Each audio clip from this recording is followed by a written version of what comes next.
بسم اللہ الرحمن الرحیم۔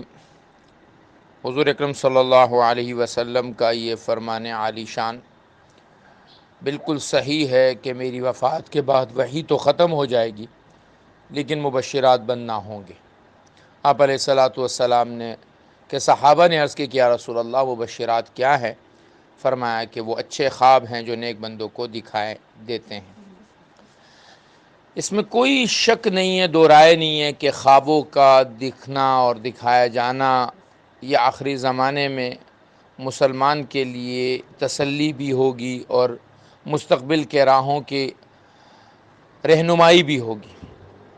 لیکن جو مشکلات اس وقت درپیش ہے وہ یہ ہے کہ بہت سارے لوگوں نے جھوٹے خوابوں کو اپنے لیے ایک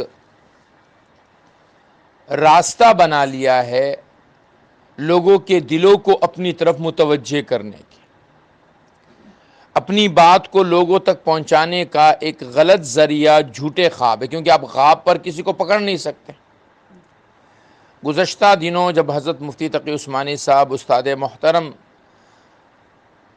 کے خواب کے ذریعے کچھ وظائف کی بات آئی تھی تو اس پر ہم نے یہ بات عرض کی تھی کہ حضرت کا خواب بیان کر دینا یہ نہ غلط ہے، نہ ناجائز ہے، نہ حرام ہے، لیکن مسئلہ یہ ہے کہ اس وقت صرف اس کرونا کے آنے کے بعد 8 سے 9 قسم کے خواب اس وقت موجود ہیں، اور جو کہ واٹس ایپ کے ذریعے سے ہم سے سوالات بھی ہوئے ہیں اور ساری دنیا کو معلوم۔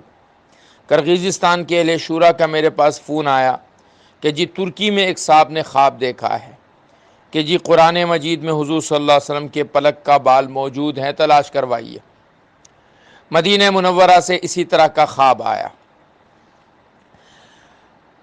انگلینڈ کے ایک شیخ الحدیث صاحب نے بنگلہ دیش کے ایک صاحب کا جنہوں نے اٹلی یا فرانس میں خواب دیکھا، ان کا خواب بیان ہوا۔ پھر حضرت مفتی تقی عثمانی صاحب مدظل العالی کے خواب کی طرف ایک شخص جو کہ وزیرستان کا رہنے والا ہے، موسیٰ ہارون کے نام سے، انہوں نے کہا جی میں نے یہ خواب دیکھا اور میں نے مفتی صاحب کو بتایا۔ اس کے بعد ہمارے پاس بطور سوال ایک خواب آیا ہے جو کہ اسلام آباد کی خاتون نے دیکھا کہ جی سورۃ ماعون پڑھیے۔ یہ خوابوں کا ایسا سلسلہ شروع ہوا کہ اب ہر آدمی دوسری بات پر خواب۔ آج بھی ایک سوال آیا ہے کہ جی حضور صلی اللہ علیہ وسلم کو مدینے میں کسی نے خواب میں دیکھا، حضور نے فرمایا یہ کرو۔ میں یہ عرض کرتا ہوں کہ اگر ہم ایک خواب کی تصدیق کر لیتے ہیں تو پھر باقی سارے خوابوں کی تصدیق آپ کو کرنی ہوگی، اور اگر آپ ایک خواب کی تصدیق کرتے ہیں اور باقی خوابوں کی تردید کرتے ہیں تو پھر وجہ ترتیب ہمیں بتائیے۔ آپ کہیں گے کہ جی ایک آدمی ہمارے نظر میں قابل اعتبار ہے اور دوسرا آدمی قابل اعتبار نہیں ہے، لہٰذا قابل اعتبار کے خوابوں کو مانا جائے اور ناقابل اعتبار آدمی کے خوابوں کو نہ مانا جائے، تو اس پر ایک واقعہ سن لیجیے۔ ہمارے ایک بہت ہی محترم کراچی کے حافظ فہیم پراچا صاحب ہیں، بہت سارے لوگ جانتے ہوں گے، ہمارے دہلی برادری کے ہیں۔ انہوں نے مجھے 2016 میں فون کیا، میں اس وقت مدینہ منورہ میں تھا، کہ مفتی صاحب یہاں ایک صاحب ہیں جنہیں روز اللہ کے نبی کی زیارت ہوتی ہے یا قریب قریب ہوتی ہے، آپ ان سے ملاقات کر لیں۔ ان صاحب کا نمبر مجھے بھیجا، 2-3 مرتبہ اصراراً مجھے فون کیا۔